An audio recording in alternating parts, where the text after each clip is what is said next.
Hey, what's up, everybody? What's going on? It's yours truly again, Miss Cat Rio, the girl with 9 lives, and this right here is the latest video from my motherfucking blog.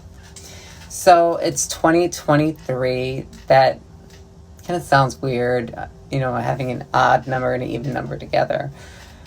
But I'm big into numerology, not so big as to know what I'm talking about, but I want to be big in numerology. I guess that's where I'm trying to go with that. I'm a 9, by the way, in numerology, which is like a pretty stellar number. Just saying. Gotta look it up. It's pretty cool. That just means that I'm dope and awesome. So what's your number? Let me know in the comments so you guys never leave. So, New Year's Day, right? I expected to have a little bit more going on in my life, but then I thought to myself, Kat, why would you think you would have something more going on in your life when nothing ever goes on in your life? Except for getting run over by cars. And despite getting run over by cars on a regular basis, the only other thing that I frequently do is date the most horrible men that the city has to offer. Call me lucky. Things have to change, you guys. I'm really, really kind of sick of the same patterns continually happening. I've been like really diving head deep into this self-help shit. Because I need to fix my life, you guys. It is just not going the way I planned. I mean, I didn't really plan anything, but it's just not going in a way that I really like. I was on the Tammy app today trying to find yet the next ex-boyfriend.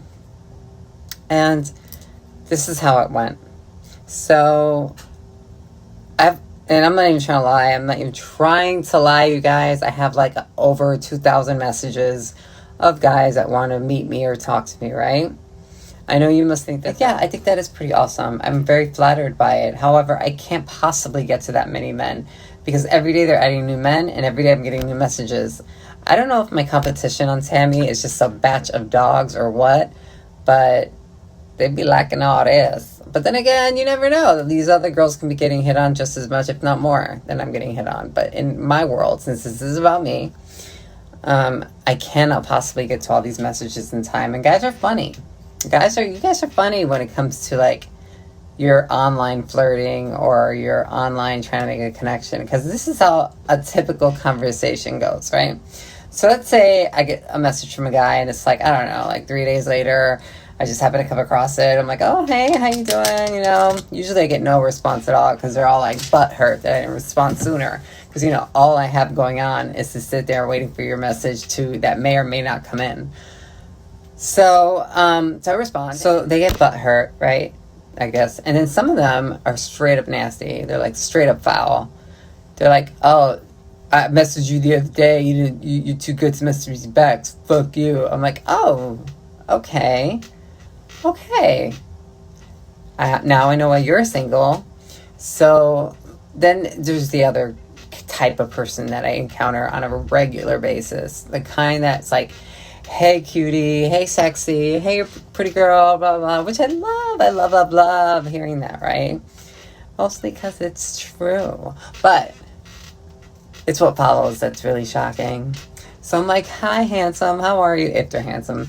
I'll be like, hey, how are you? And they're like, good. So my first question usually is, where do you live? Because this app, for some reason, wants to send me men that live like in Saturn and in Mars and all over the planet of Earth. But the people that are in my neighborhood. There is nothing worse than talking to some fine-ass guy who has everything that I'm looking for, only for him to live in fucking Idaho. It's really disappointing. So, Tammy app, you gotta work on that. Okay, let's send people within a 30-mile radius of my zip code, please, as what we signed up for. So, when I meet a guy that's in Florida, that's not crazy, not hideous, and not, I don't know, a like sex offender or something, then I'm glad. And I usually try to hold on to them like the Holy Grail because they're not very frequent. I mean, it is Florida that we're talking about here, so we got slim pickings. For most of the states, South Florida has a lot of good-looking people. They're just usually assholes. Anyway, so so we start talking, and I'm like, oh, so, like, what part of town do you live in? And then they'll say, oh, I live in, I don't know, Boca, right? Which is not far. So I'm like, oh, my God, great. And then the next question that they follow up with, after I'm like, oh, my God, that's so cool that you live in Boca, whatever the fuck they live nearby. And they'll be like, do you want to fuck?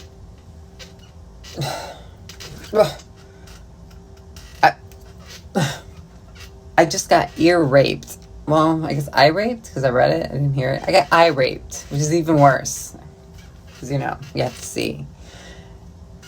I just cannot believe. I mean, if I had pearls, I would clutch them. Okay? I cannot believe that this is your pickup line, dude. Do I want to fuck? Really? Does that work for you, honey? Does that work for you in the cis world, in the cisgender world? Do girls, like, throw their pussies at you and you just meet them and you say, hey, you want to fuck? Who doesn't want to fuck? But I don't want to fuck you because you're a fucking pervert and an asshole and disrespectful. Another one of my personal favorites, which I'm being totally facetious, you guys, so learn from this, is the ones that go, oh, are you a top or a bottom? None of your fucking business is what I am. Like, get to know me first, and then you'll figure it out, I mean, what the fuck? You are so comfortable asking me all these personal questions about my sexual preferences when the last time I checked, Tammy was a dating app. It's not a fucking app. It's a dating app. Maybe I'm the one that's out of the loop. Maybe dating apps are fucking apps, and I just don't know. Maybe they changed the meaning of dating to fucking. I don't know. It's been so long since I've done it, I wouldn't be surprised if that were true. But, so then things can be going well in the conversation via text message, and all of a sudden, you get a fucking asshole shot or a cock shot thrown at your phone, which I don't typically mind a good... Just as long as I ask for the picture and it's a nice piece. Don't send me an unsolicited picture of a fucking disintegrated carrot and think that I'm going to be turned on by it. Because let me tell you something about women. And although I am a biological male, chemically, I'm a woman. So I am not turned on the same way that I used to be turned on at when I was a man. Okay, when I was a man, I was turned on very visually, like with pornography or just seeing somebody that I thought was hot or seeing some sex act or something, I'd be turned on. But as a woman, as a trans woman specifically, I don't get turned on like that. You know what turns me on, you guys? So you really want to know what turns me on? I like a guy to make me feel sexy. I like a guy that makes me feel important and wanted and desired. I want somebody that is being attentive to me and complimentary and makes me feel safe and comfortable with him so that I can be nude in front of him so that we can have this intimate moment. Not just some guy that comes over and says, stick it in me. I mean, I don't know what's happening to society, you guys. Call me old-fashioned. I mean, I am almost 50. I mean, I look like I'm 30, but I'm almost 50. Proud of it. But what's wrong with this generation? Is there no courting anymore? Are they not interested in going out to dinner, going for a walk and talking, listening to music or something? Is it all about just getting laid? Where's the substance in that? How are you ever going to build a future with someone when all you do is act promiscuously and build no strong foundations on relationships? How is that ever going to work? Because let me tell you what happens. When you do that, what you do is you cheapen, meaning you cheapen sex. The overindulgence of sex will make sex less special. And if there's anything I learned from the last relationship I had with Calvin, who, although we're not together, I have to say, when we had sex, we actually made love because I was in love with him. It's very hard for me to admit that, but I was. And still am in some ways. But we had this electricity when we had sex. It was more than sex. It was a connection. He made me feel like amazing, and I made him feel amazing in return. It was special because we were in love. That's what made sex so beautiful. Not just the naked and the nudity and the turning on part. It was the part where you know your partner, you know what your partner wants and likes, and you make it happen because you love them.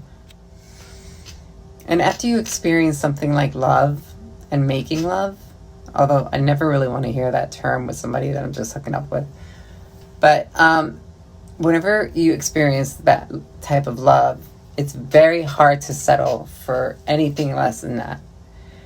But we live in a world where people don't value themselves, and they don't value their bodies, and they don't value other people. And so they freely give themselves to willy-nilly to anyone. And I'm not saying that I have not been sexually promiscuous. In the past, I have, and it's everybody's right to be, and there's no shame in it.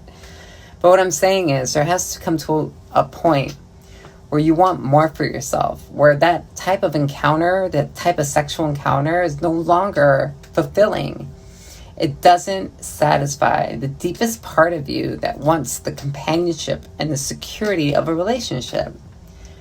We are meant to love each other. We're meant to have family. We're meant to have partners in life. And sometimes we have several different partners. I'm not saying that there's only one true love for people. I truly believe that in life, most of us will have more than one true love, you know? But that should be the goal. Love should be the goal. Now, sure, when you're young and you're just trying things out, yes, having sex can be a means to an end, and there's nothing wrong with that. And even people my age, we do that. But it's all about maintaining that balance and keeping in perspective that this is not something that you want to abuse. This is something that you just do every now and then. But your goal should be to make good connections with people so that you can spend your life with someone. And I'm not saying that you have to spend your life with someone else. Your life is meaningless. But I'm saying if you could, you could feel the most amazing thing that anyone could ever feel. Beyond an orgasm, beyond any drug, beyond anything you've ever experienced.